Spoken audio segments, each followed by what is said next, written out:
So she got rug pulled, just like everybody does, just like they always do when you trust the party. The system is playing you because they made the system and they wrote its rules. The areas where Marjorie has broken with the president, these are areas where the president has broken with the people. It's also the case that Congress across the board is rebelling against a deeply unpopular president. Nick Fuentes just pinpointed the actual reason behind Marjorie Taylor Greene's recent resignation from Congress, and in this video he talks about the implications that has for American politics, the truth about our political system, and what it means for her political aspirations going forward. So let's watch. Please like the video and subscribe to the channel. And our first story, I do want to talk about the Marjorie Taylor Greene resignation. Huge news. And a big surprise, big shocker. This came out of absolutely nowhere. It makes no sense on some level. Marjorie is relatively young. I mean, she's an older woman, but she's relatively young for a congresswoman. And as far as I'm aware, I think she's more popular than ever. She has easily won every election since her first election, I think in 2022 or 2020. She's been around for a long time. She's been learning the game. She's been quite popular. And like I said, the resignation follows her total and complete victory over Donald Trump concerning the bill which will force the DOJ to release the Epstein files. Donald Trump has been working overtime to cover up the Epstein files, to bury them, to distract people from them, to persuade the members of Congress that want to get them released to stand down. He's really pulled out all the stops to prevent this from happening. And it was only this week, I believe we covered it on Monday and Tuesday. It is now headed to the president's desk for a signature. It is only this week that the bill finally passed, and it did so with the defections of 4 MAGA congressmen, Thomas Massie, Marjorie Greene, Lauren Boebert, and Nancy Mace. This was the latest and arguably the most intense conflict between Marjorie Greene and President Trump to date. It seemed that this is a relationship that had been fraying for some time, maybe due to political reasons. Yeah, certainly due to political reasons, and I'm with Nick on this. This is what surprised me the most about this resignation is the timing. It seems as if Marjorie Taylor Greene, and along with her, Thomas Massie and Lauren Boebert and Nancy Mace, especially those 4 Republicans, for standing firm for the unveiling of the Epstein files, had just triumphed in their biggest political success, their biggest political moment in some ways, against the party establishment and the deep state establishment in general, to unveil the Epstein files and bucking the president, which has this Republican Congress whipped pretty strongly in his favor. So it didn't make sense timing-wise. It seems like Marjorie Taylor Greene was riding high in some ways, same with Thomas Massie, and has proven that you can actually take principles against Trump despite his cult of personality, despite how rigid the adherence that the Republicans have toward him, and actually stand on principles and triumph for it, at least symbolically. Now, will we get all the answers about Epstein out of these files? No. They'll be heavily redacted. They'll be classified for national security concerns, meaning there's more on Epstein in Israel. That's what that means, by the way. But at the same time, this was a big moment. So this timing was confusing and a bit confounding. Marjorie's very ambitious. I think we all know that she has ambitions to run for a statewide office like governor or senator of Georgia. I imagine she was angling for the vice presidency last year. At least that's what I've heard. I always thought that was idiotic, but other people insisted that would happen, and it didn't. I imagine she was angling for a cabinet position. And so it would seem to me that she is basically somebody who outgrew Congress, but found herself reaching a very low ceiling. And it seemed that the party leadership, perhaps Trump included, was not keen on elevating her any further. Perhaps they recognized that she doesn't have a very high ceiling. I don't think she has what it takes, actually. I don't think that she has the right personality. I don't think she has the right politics. Well, if the party establishment thinks that, that's the telltale sign that she does have what it takes if you're a principled dissident, because that's how they filter people out. Whether you buck the president on Israel or spending or the Epstein cover-up, that's when they determine you don't have what it takes. It's not exactly your mental wherewithal. It's where you side on these issues when they want Epstein cover-ups, more wars for Israel, more funding for the genocide in Gaza, more war in Ukraine, more regulatory spending, more spending on the welfare state, more corporate welfare, more surveillance state. And when you start to side against those things, that's when they come at you and say you don't have what it takes. That's the truth. I don't think she's smart enough to become the governor, the senator, the president. I think everyone recognizes that. And so they want to keep her around as a staunch, energetic ally in Congress. They don't see any future Senate campaign or governor campaign with her at the top of the ticket that has any chance or any kind of legs or anything like that. And so I think there was some maybe political disagreement. There was maybe a political clash, and by politics, I mean purely politics. And of course, that has manifested as a policy disagreement. I think that as Marjorie has grown frustrated with her current standing, or lack thereof, I think she has decided to rebel against the party and against Trump in particular. It's also the case that Congress across the board is rebelling against a deeply unpopular president who seems to be hemorrhaging support with independents and especially lately, even with Republicans on key issues like the economy, issues like immigration. These are Republican issues. These are Trump issues. His support is dying. Yeah, that's true. He's been bleeding political capital for 11 months, especially under this Epstein cover-up that's hurt him most with his base as compared to any other issue. Marjorie Taylor Greene stood up against him on those issues.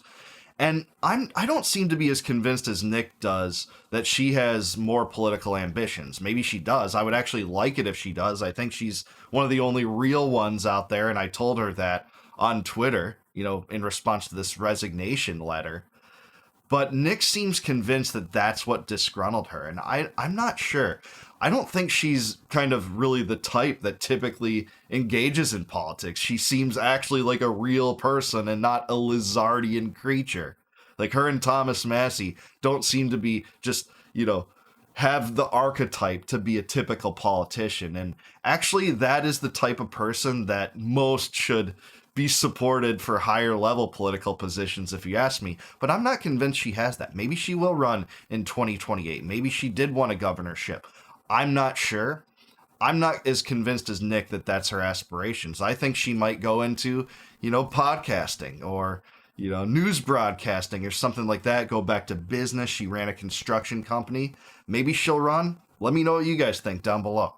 And so this has been the theme of the past year. Marjorie Greene being what she is, she blows with the wind. She goes and bandwagons wherever the people are, whatever's popular, that's what she embraces. That's what a representative should do, by the way. Represent your constituents. And I know that whole concept is foreign and alien to the Washington regime, which views their clients, views their constituents as the banks, the military-industrial complex, and the AIPAC lobby.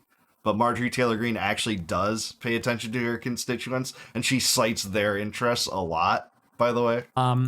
She serves as a bellwether, a weather vane for where the MAGA base is at, given that she is arguably the first or the second class of MAGA congressmen or congresspeople. At the same time, I think she's willing to represent that because she's dissatisfied. She's unhappy. She doesn't want to be a congresswoman for 40 years. She wants to be the senator, and then she wants to be the president. She wants to be the secretary of education. She wants more, and it's not being given to her. And that's very clear. We'll talk a little bit about why that is, how we know that. And in any case, so this relationship has been fraying over the past year. It's political, but I think that Marjorie has seized on some very real popular sentiment. It also shows that it's not just political. There's also more to it as well, even if it's opportunistic. And this really metastasized until eventually it turned into an open conflict, an open battle between Marjorie and the president over the Epstein files. And Marjorie, standing with Thomas Massie and Lauren Boebert and Nancy Mace, these were the 4 Republican defectors that insisted, and they voted and worked along with the Democrats on passing a bill in the House forcing the release of the files.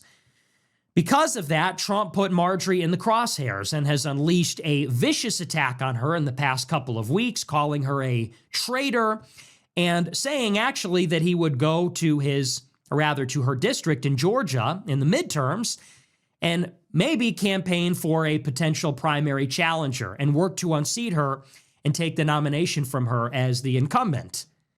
And just think about that. She could have changed her opinion on anything else than the Epstein cover-up and foreign aid to Israel, and Trump would not have done this. Trump doesn't do this to people within his own party that don't agree with the trade war and the tariff regime, or don't agree with H-1B visas. He doesn't go out to Truth Social and call them traitors and say, we're primarying you. No, instead he sides with Miriam Adelson to primary the congressmen that are against rampant spending under the Republicans, bucking the Israel first mentality and pushing back against it, in fact, and pushing for a release of the Epstein files and a stoppage to this absurd cover-up. Those are the only issues that have drawn Trump's ire. And even in doing that, Marjorie Taylor Greene said, I still agree with President Trump's agenda. I agree with MAGA. It's just these 3 things that we deviate. She could have said that about 3 other things, and it would never have invited this ire. It's the Israel first Zionist-occupied government. And that's a major escalation and a major betrayal, considering that Marjorie Greene has been one of Trump's closest friends and staunchest allies in Congress, one of the most conservative members of Congress. And in fairness, the areas where Marjorie has broken with the president, these are areas where the president has broken with the people. Marjorie disagrees with the president on H-1Bs, on bombing Iran, on foreign aid to Israel, and on the Epstein files. These all happen to be MAGA, America First issues. These are America First labor, corruption, and foreign policy issues. And most of these things are things that Trump campaigned on himself. Totally agree with Nick here. The only exception I will say is he doesn't drag people for disagreeing with him on H-1B visas on Truth Social like he does Marjorie Taylor Greene. So I think the other ones are at the heart of this schism between the two. More of the Israel first mentality and MTG saying, I won't have that when your mantra is America first. And the Epstein cover-up. And spending, too. He has dragged people specifically for spending, primaried them, while he endorses Lindsey Graham and Randy Fine and says, hey, I'm campaigning priority for Lindsey Graham. Perhaps not specifically H-1Bs, but Trump did campaign on not starting new wars, on an America First foreign policy, and on releasing the Epstein files. He's not delivering, and these are the areas where Marjorie has disagreed. In response, Trump has totally pulled the rug out from under her and declared an open war on her. Marjorie retaliated against the president. She replied, and she said that because of the statement, she's been getting death threats. She says that people are threatening her, harassing her, doxing her. She's in fear for her life. And Trump has totally dismissed that. Now, the big news came today on Friday that she is resigning. And she talked in her resignation message about this conflict. She talked about how she's frustrated with the lack of change or willingness to change in Washington. She wrote about how she is disappointed and saddened about the conflict with the president. She also writes about the pressure she's under and the danger. And she says that she will be resigning effective January 5th, 2026. And as of right now, that's it. Yeah, actually, there was a lot of interesting things in the letter and the video she attached to this. This is what I thought was the most interesting. When she said, there's no plan to save the world or insane 4D chess game being played.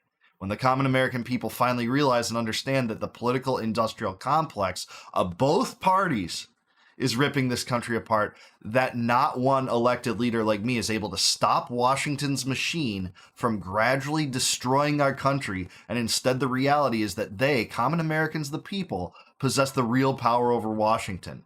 Then I'll be here by their side to rebuild it. It's a pretty strong rebuke against the Washington political system and both parties.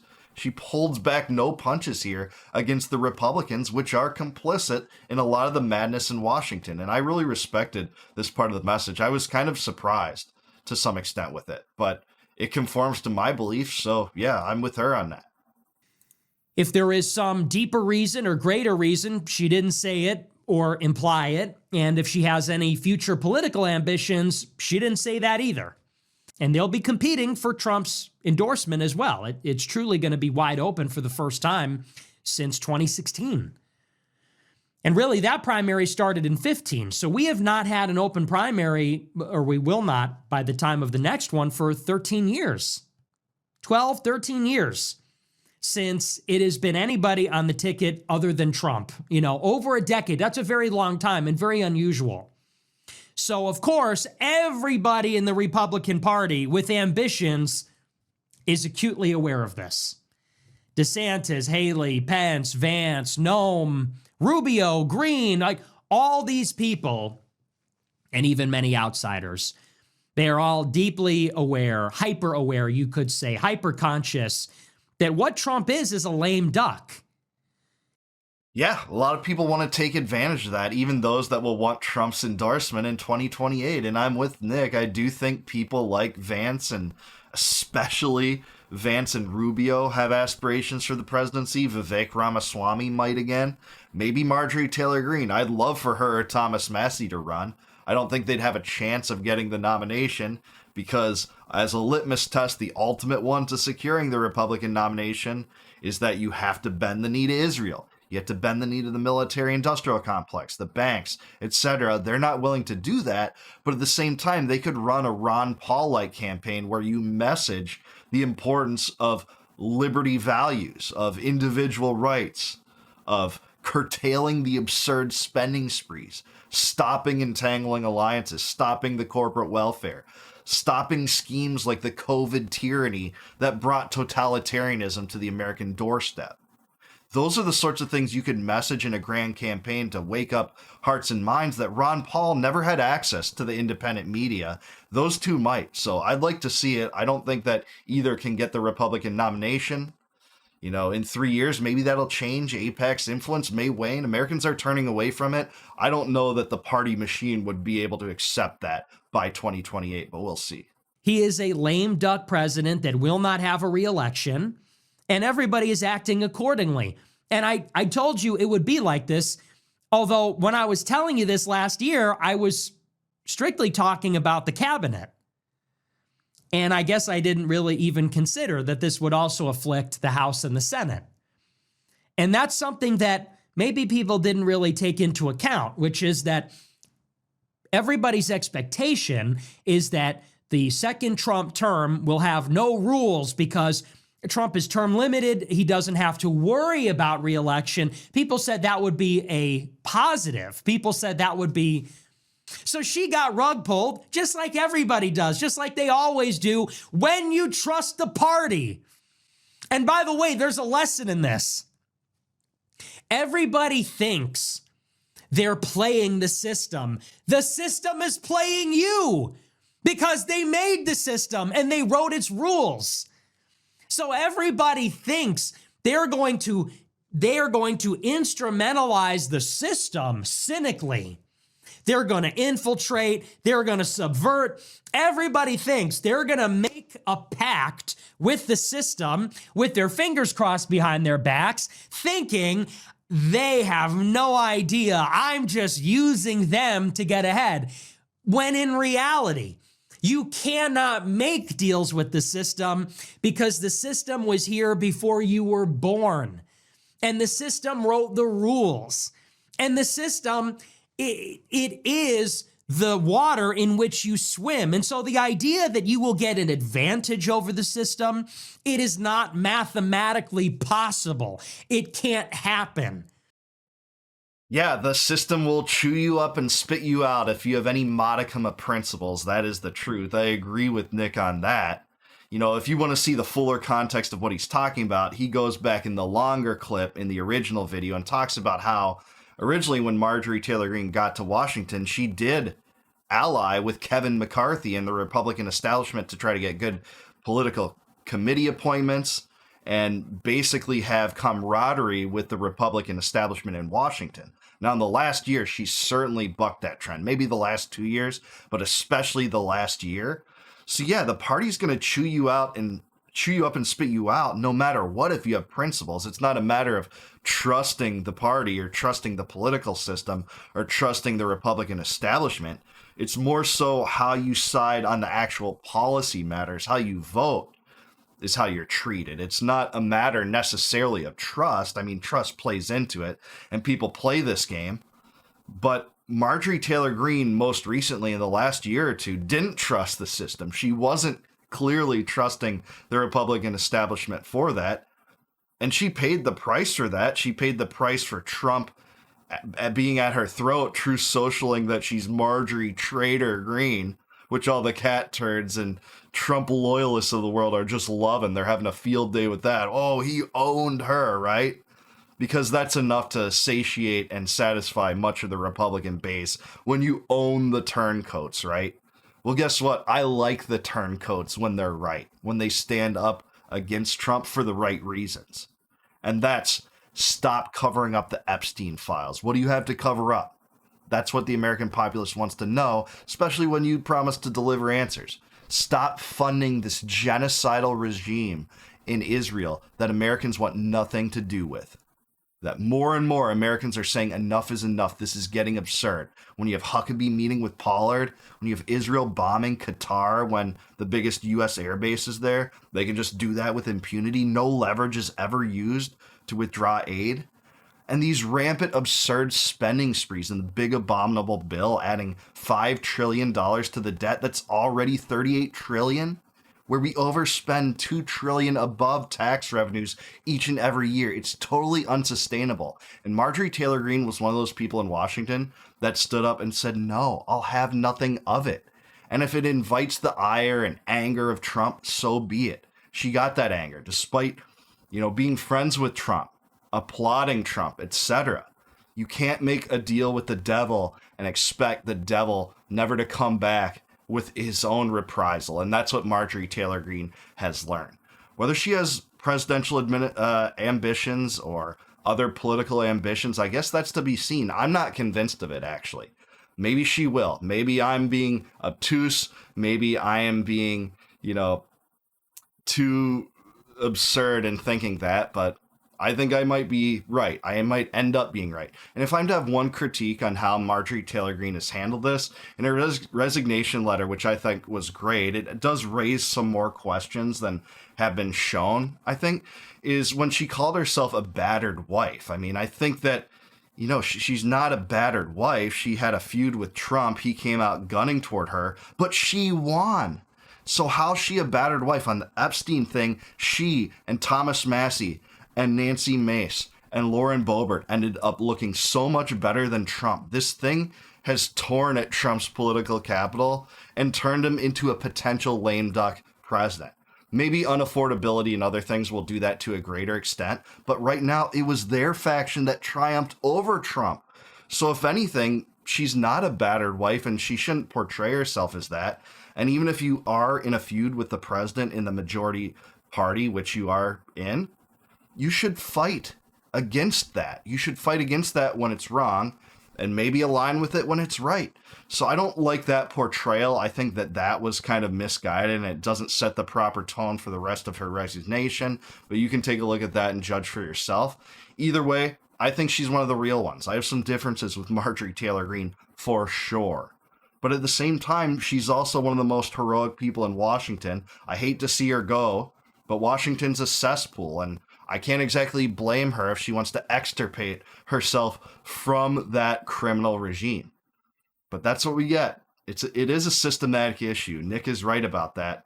The system will chew you up and spit you out if you buck the party establishment, but not just on any issue, on the issues they sincerely care about preserving at all costs. And that's military-industrial complex, the Israel lobby, the banks, the corporate welfare, the welfare state, the regulatory apparatus, the surveillance state, the intelligence services. That's what they want to preserve at all costs. But what do you guys think? Do you think I'm right? Am I wrong? Let me know in the comments down below. Why do you think Marjorie Taylor Greene really resigned? And does she have presidential aspirations? I want to know what you think about that down below. Like the video, subscribe to the channel. Also consider becoming a YouTube member. You can do that by clicking the join button below. And if you do that, you'll help out the channel, which I graciously appreciate you for if you do that. And in return for that, I'll give you access to all of my videos before they go live to the general public on YouTube on my channel. You'll be able to see those members only videos immediately if you do support me in that way. And also, if you want a free copy of my first book, Compact of the Republic, click the link in the description below. It'll shoot you off to a site. Plug in your email. I'll send it right to you free of charge, no obligation, just because you viewed my channel, and thank you. And until I see you guys next time, no more war, no more debt, no more inflation, and no more empire. Peace out, guys. Catch you in the next one.